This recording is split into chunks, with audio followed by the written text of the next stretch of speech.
नमस्कार, वंदे मातरम। मैं हूं श्यामगिरी। आप देख रहे हैं हमारा चैनल मुद्दा भारत का। मुद्दा भारत का यानी मुद्दा आपका। मुद्दा है महाराष्ट्र के आरक्षण का। जी हाँ, महाराष्ट्र के आरक्षण की बात करें तो मनोज जारंगे पाटिल, जिनका अल्टीमेटम आज खत्म हो रहा है और कल से वो अनिश्चित काल के लिए जो है हंगर स्ट्राइक पे बैठ रहे हैं।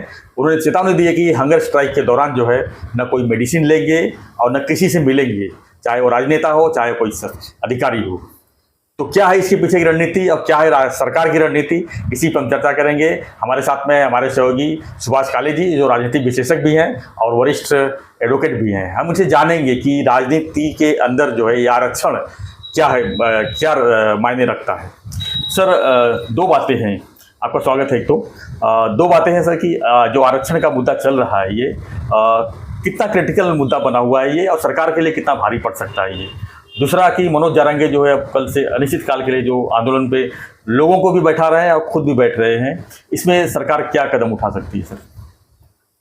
देखो क्या है, ये रिजर्वेशन का जो मामला है जी, ये बहुत पेचीदा मामला है जी। आज कई सालों से, मतलब जब से अपने को स्वातंत्र मिला है 1947 जी, और उसके बाद जब राज्य घटना लिखी गई 1950 में, डॉक्टर बाबा साहेब आम्बेडकर, पूजनीय डॉक्टर बाबा साहेब आम्बेडकर ने जो हमको राज्य घटना दी है, उसमें उन्होंने रिजर्वेशन जो पिछड़ी जाति SC ST वाले हैं उनके लिए रखा था, और वो भी 10 साल के लिए। लेकिन जैसे ही आगे हम बढ़ते गए वैसे रिजर्वेशन का मामला भी बढ़ता गया। हर जाति के लोग अपने लिए रिजर्वेशन मांगने लगे। गवर्नमेंट भी अपने उनको क्या बोलते हैं, वो अपने वोट बैंक के खातिर उनको रिजर्वेशन देते गई। फिर रिजर्वेशन SC को था, फिर ST को मिला, फिर OBC को मिला, फिर धनगर समाज को मिला, फिर NT को मिला, फिर स्पेशल बैकवर्ड कास्ट को मिला। ऐसे करते करते आज महाराष्ट्र में 52% रिजर्वेशन है जी। आउट ऑफ 100 52% रिजर्वेशन है। अब ये मराठा ने भी डिमांड किया, उनको भी 16% दे दिया। मतलब ये 16 और 52 68% रिजर्वेशन हो गया। तो ये सब जो रिजर्वेशन की राजनीति चल रही है हमारे देश, महाराष्ट्र में तो है ही, देश में है, कि ये सब मैं समझता हूँ कि ये सब वोट बैंक का मामला है जी। इसमें सिर्फ और सिर्फ अपनी जाति को का भला देखना नहीं चाहते ये लोग। अपने जाति को इकट्ठा करके अपनी एक वोट बैंक बनाने की जो कोशिश होती है वो उसके पीछे है। और मेरा कहना है कि ये आज अगर हम 75 साल हो गए, अभी 75 साल हो गए, ये रिजर्वेशन का फ़ायदा क्या हुआ है बताओ मेरे, कितने लोगों को फ़ायदा हुआ है?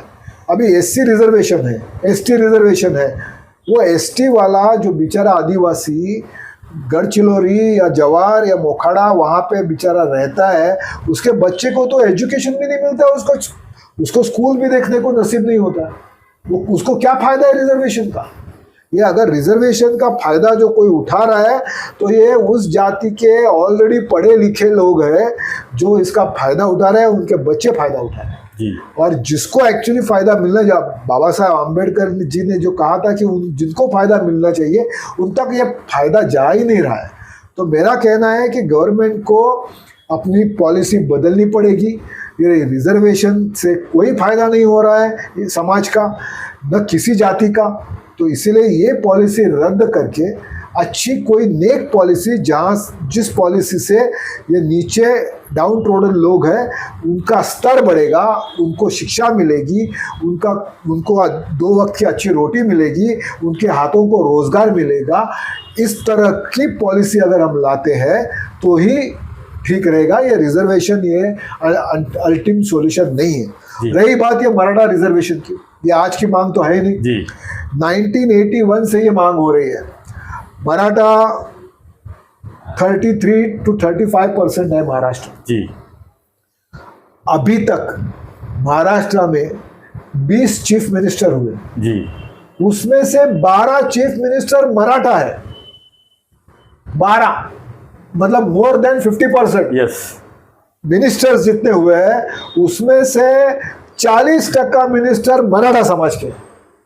ये सब होने के बावजूद भी अगर आप कहते हो 75 साल स्वातंत्र मिलने के बाद कि मराठों के ऊपर अन्याय हुआ है, तो फिर इसके जिम्मेदार कौन है? जो मराठा के लीडर्स, जी, जो सीएम थे, मंत्री थे, कुर्सी पे बैठे थे आज इतने सालों जिसके से, हाथ में था, जिनके हाथ में था, तो उन्होंने अपने समाज के लिए क्या किया? कुछ नहीं किया। तो मेरा यही कहना है कि ये सब पॉलिटिकल मोटिवेटेड है, ये सब आंदोलन है, ये है, इसके पीछे एक राजनीति रहती है। इलेक्शन जब पास में आते हैं तो ये हर आंदोलन, भले वो सिर्फ रिजर्वेशन की बात नहीं कर रहा हूँ मैं, हर आंदोलन, हर मांग तुरंत बढ़ जाती है और उसके आंदोलन शुरू होते हैं। उनके लोगों को इकट्ठा करके रास्ता रोको करो, ये करो, वो करो, उपोषण करो, वो चालू हो जाता है। अभी ये 2024 तो इलेक्शन का पूरा साल है, लोकसभा भी है, विधानसभा भी है, तो नेचुरली ये सब बढ़ने ही वाला है। ये रिजर्वेशन की मांग होने ही वाली है और आंदोलन होने वाले हैं और ये तो चलते ही रहेगा। लेकिन ये आंदोलन से नुकसान जो अगर होता है तो ये आम सब लोगों का, समाज का नुकसान होता है, किसी का फायदा नहीं। तो क्या लगता है सर, अभी जो मनोज जरांगे पाटिल का जो आंदोलन चल रहा है, इसमें एक दो आत्महत्याएं भी हुई हैं और उसके बाद अभी जो कल से जो बड़ा आंदोलन शुरू होने जा रहा है, तो सरकार क्या इसमें कर सकती है? अभी सरकार के हाथ में क्या है? मुझे ये तरुण यंग जनरेशन जो है, जो मराठा समाज के लड़के हैं, उनको हाथ जोड़कर मेरी विनती है कि भाई ये आत्महत्या वगैरह मत करो। बिल्कुल, इससे न तो कुछ फायदा होता है, न तुम अपने कुटुंब के ऊपर अन्याय करते हो, खुद के ऊपर अन्याय करते हो, समाज के ऊपर अन्याय करते हो। तुमको आंदोलन करना है, जरूर करो जी, लेकिन ये आत्महत्या, ये विकल्प नहीं हो सकता। ये आत्महत्या वगैरह के झमेले में मत जाओ। रही बात कल से या परसों से या जब भी ये आंदोलन शुरू होगा, इसका रिजल्ट क्या हो सकता है? तो मराठा समाज को 16% रिजर्वेशन दिया हुआ था, हाई कोर्ट में भी पास हुआ था। जब देवेंद्र फडणवीस जब सीएम थे, वो ये मामला हाई कोर्ट में गया था, उन्होंने अच्छी तरह फाइट किया और वहाँ पे मराठा समाज का रिजर्वेशन कंफर्म हुआ। लेकिन उसके बाद सुप्रीम कोर्ट चला गया। सुप्रीम कोर्ट में जब मैटर था, उस time Uddhav Thackeray chief minister थे, वहाँ पे ठीक तरह से प्रेजेंटेशन नहीं हुआ, सुप्रीम कोर्ट ने खारिज कर दिया। तो अभी ये जो पेचीदा मामला है, ये इतने आसानी से छूटने वाला नहीं है और ये इसमें से रास्ता निकालने को टाइम लगेगा, वक्त लगेगा। और वो वक्त अगर ये जरांगे पाटिल अपना उपोषण चालू रखेंगे तो ये 1 महीना या 2 महीना या 4 महीने की बात नहीं है, हो सकता है इसको कई महीने लग सकते हैं। और इस मामले में अगर ये आरक्षण का जो उन्होंने दूसरा मुद्दा उठाया कि हमको कुणबी मराठा कुणबी कहो और हमको ओबीसी में डाल दो, तो इसके लिए तो ओबीसी वालों की भी नाराज़ी है। वो आंदोलन कर छेड़ेंगे कि हम उनको मराठा में कुणबी ओबीसी में मत डालो, और खुद मराठा भी नहीं चाहते हैं कि हमको मराठा कुणबी करके लिखो। तो ये तो पेचीदा मामला है, इतना आसान नहीं है। किसी भी नेता को इस तरह के आंदोलन हाथ में लेने के पहले उनको भी मालूम होता है कि इसका रिजल्ट क्या होने वाला है और कब तक आने वाला है। लेकिन ये अपनी लीडरशिप और अपनी ताकत दिखाने की कोशिश है, क्योंकि इलेक्शन सामने है और ये टोटली पॉलिटिकली मोटिवेटेड है। सर, मनोज जरांगे पाटिल के बारे में क्या कहेंगे सर? जिस तरह से क्या उनको ऐसे लग रहा है कि अब उनके सामने ये स्थिति बनेगी, ना तो उगल पा रहे हैं ना निकल पा रहे हैं, और उनको जो है आंदोलन के सिवाय कोई पर्याय नहीं है? देखो, मनोज जरांगे ने मराठा समाज को इकट्ठा किया है जी, उनको एक आश्वस्त किया है कि मैं आपको रिजर्वेशन मिलवा के दूंगा जी। तो अभी वो पीछे भी नहीं हट सकते। अगर वो तो जानते भी होंगे कि ये कितना पेचीदा मामला है, ये सुप्रीम कोर्ट ने रिजेक्ट किया है, इसके ऊपर ठीक तरह से के डिसीजन होकर तभी जाकर ये रिजर्वेशन मिलेगा। लेकिन अपना नेतृत्व सिद्ध करने के लिए, अपना नेतृत्व आगे बढ़ाने के लिए अब वो अपनी कदम पीछे भी नहीं ले सकते हैं। उनकी मजबूरी है कि उनको ये आंदोलन चालू रखना पड़ेगा, नहीं तो लोग तो भूल जाएंगे। मुझे हमेशा अन्ना हजारे का याद आती है कि अन्ना हजारे को महाराष्ट्र से उठा के केजरीवाल ने दिल्ली में रख दिया, 2014 में इंटरनेशनल मीडिया में ब्लो कर दिया। अन्ना हजारे बोले तो महात्मा गांधी के बाद अन्ना हजारे, ऐसी सिचुएशन उस टाइम खड़ी की। आज बेचारे अन्ना हजारे को कोई पूछता भी नहीं। तो क्या ये हाल मनोज जरांगे की भी होगी? वही हालत है। इलेक्शन के बाद आप लोगों को आप पूछेंगे भाई मनोज जरांगे को जानते हो क्या, तो वो कौन मनोज जरांगे? हो सकता है कोई ऐसे बोले क्योंकि ये सब जो पॉलिटिकली मोड, जैसे केजरीवाल ने क्या किया, दिल्ली का चीफ मिनिस्टर बन गया अन्ना हजारे को उठा के। तो आज ये भी पॉलिटिकल मोटिवेटेड सब। तो क्या लगता है बैकग्राउंड में कौन काम कर रहा है? यही तो देखना है कि भाई ये सब सरकार तो नहीं काम कर रही है, सरकार थोड़ी बोलेगी जरांगे पार्टी को अपोजिशन करो हमारे खिलाफ।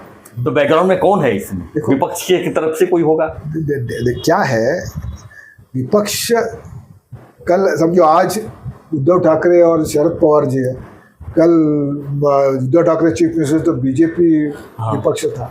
ये विपक्ष का और सत्तारूढ़ का मामला नहीं है जी। ये मेन मामला है जाति जाति का। उस जाति के मराठा जो है, आप मैंने जैसे अभी कहा आपको कि मैक्सिमम पॉलिटिकल लीडर्स मराठा है। महाराष्ट्र के ऊपर राज मराठे ने किया हुआ है, मराठा समाज ने किया हुआ है। अभी भी सीएम मराठा ही है, अभी भी स्वयं मराठा है, डिप्टी सीएम मराठा है, लेकिन फिर भी ये चालू है। इसका मतलब क्या है कि अपने ही चीफ मिनिस्टर, अपने ही डिप्टी चीफ मिनिस्टर के खिलाफ कोई एक मराठा समाज को उकसाया जा रहा है और वो सामने इलेक्शन देखकर उकसाया जा रहा है। ये इंटरनल मराठा में इंटरनल जो राइवलरी है उसका ये नतीजा। अभी नारायण राणे जी का भी स्टेटमेंट आया था कि हमको आरक्षण नहीं चाहिए। तो ऐसे बहुत से मराठा लोग होंगे ना जिनको कि आरक्षण नहीं चाहिए और लेकिन आंदोलन में है। ज़रूर है। ये देखो हर मराठा आरक्षण के पीछे भाग रहा है, ऐसे मैं भी नहीं समझता हूँ। लेकिन जैसे मैंने कहा ना कि जैसे मुस्लिम के बारे में होता है कि every Muslim is not a terrorist but every terrorist is a Muslim, लेकिन फिर मुस्लिम टेररिस्टिज्म के बारे में मुंह तक नहीं खोलता।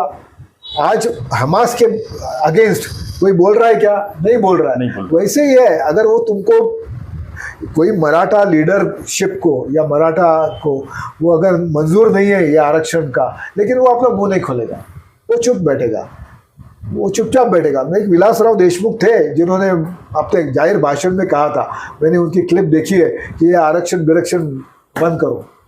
लेकिन ऐसे बहुत कम नेता होते हैं और ये सब मामला है। ये पूरे 100% मराठा या आंदोलन के पीछे है ऐसे भी मैं नहीं कहूँगा, लेकिन हर मराठा रिजर्वेशन चाहता है ऐसा भी नहीं है, लेकिन रिजर्वेशन मांगने वाले तो मराठा ही। तो ये तो इंटरनल पॉलिटिकल मामला है, चलते रहेगा। रिजर्वेशन का मामला इतने जल्दी सॉल्व होने वाला नहीं। भले मनोज जरांडे पाटिल जो नेता है आज मराठा के, वो भले 2 दिन के बाद उपोषण में बैठेंगे, फिर भी इसका रिजल्ट आना बहुत मुश्किल है।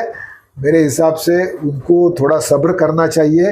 ये सब्र के बाद अच्छे से इसके ऊपर चर्चा करके, अभ्यास करके सुप्रीम कोर्ट में फिर से उसको प्रेजेंट करने के बाद वो रिजर्वेशन कंफर्म करवा लेना चाहिए। सिर्फ उपोषण करके ये रिजर्वेशन नहीं मिलेगा।